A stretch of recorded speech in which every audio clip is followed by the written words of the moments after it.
There's a person who's posted a couple of times here, the spotlight, nothing to do, sadly, with the wonderful organisation that promotes jobs for out-of-work actors.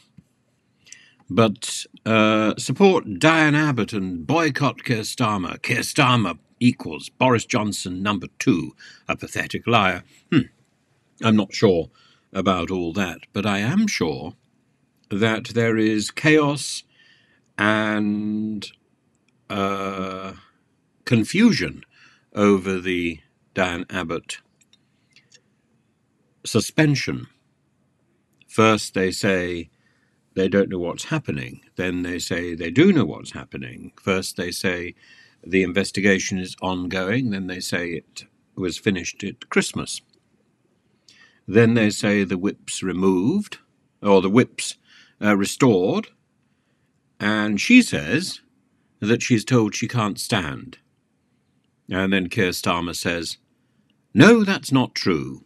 A decision has not been made yet, but there's only 24 hours to go before a decision is needed. So I suppose the effective reality will be she cannot stand. But as I said earlier, I think this is all about ghosting her. It's one of these things where the people in charge want her to say, I've made a decision, it's my decision, I'm not going to stand. Though they give her no choice, really. I don't like this behaviour. I'm inclined to agree with, in the spotlight, that this is deceitful, it's duplicitous. Is this a shadow of what is going to come? First one thing, then another, this briefing, that briefing. Because when you're in number 10, there's plenty of people to blame. And it didn't work for Boris in the end. In the end, Boris was found out and found wanting.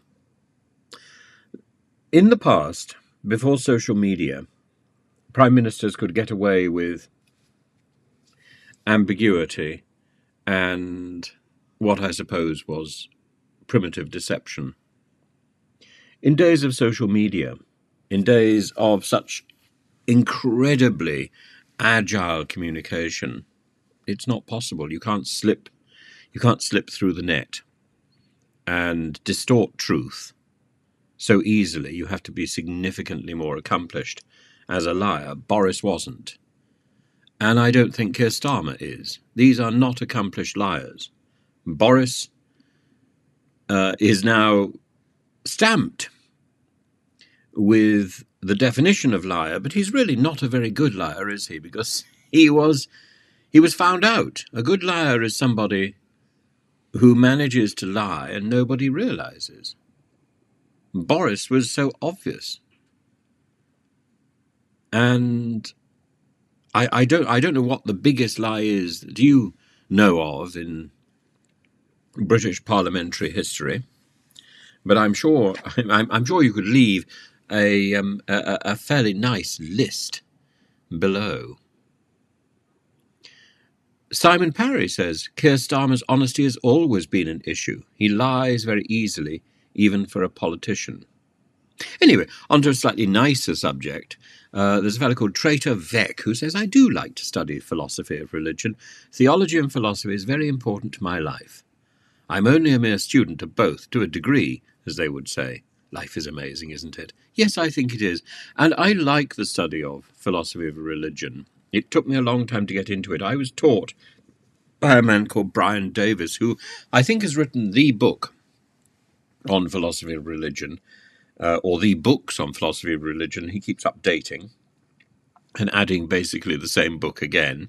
But he is very good. I must say I didn't enjoy his tutorials when I was a student. I found him over-earnest and a little dull. But in print, he is brilliant, monumentally brilliant. And I've advised and recommended his books to all my students, despite the fact that I found the tutorials unendurable. And I can remember writing essays for him about the argument from design, which I still think is piffle. Anybody who tries to inveigle me with the argument of design is likely to get a certain a certain contempt thrown back. And the sort of person who believes that the argument of design is correct, this is that there must be some intelligent designer who concocted creation because it shows purpose, or it shows pattern, or something like this. I think the sort of person who believes that is the sort of person who marvels that a baby kangaroo can fit inside its mother's pouch, without pausing to think that modern science could produce something more streamlined and less ridiculous looking. If you've got an eternity to plan a creation, you don't end up with a baby kangaroo. So there we are. I think also you don't leave a crocodile embracing whatever it can in its path.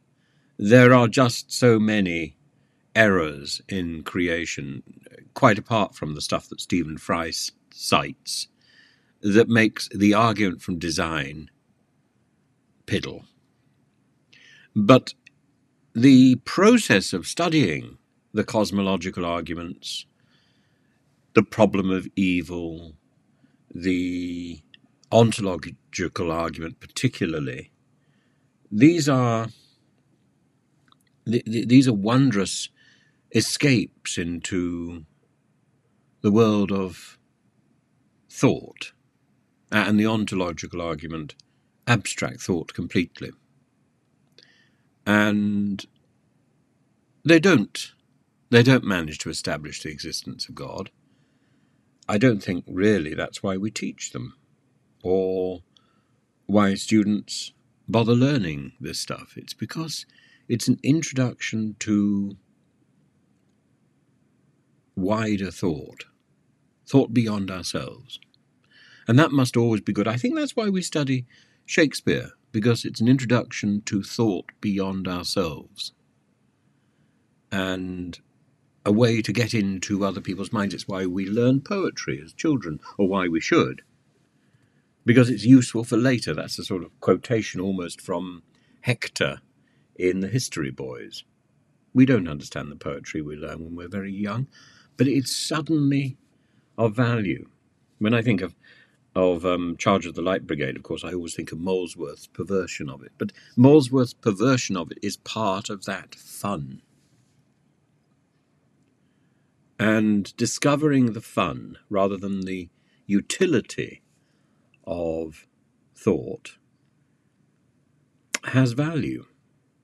The fun of thought, the discovery that thought, in and of itself, is entertaining. And this is something that I think we should be mindful of when we're evaluating university courses, or A-levels, or GCSEs, when we're considering what is the purpose of something. Yes, things have a utilitarian purpose. Learning how to mend a fuse, learning how to put up wallpaper, or how to saw a log in half. All of these things are useful. Learning how to enjoy a random conversation about art, about music, about how many angels can stand on a pin. Well, the answer, of course, is none, because angels don't stand. And whether you can hear a tree fall in a forest if there's no one there. Well, if there's no one there, no one heard it.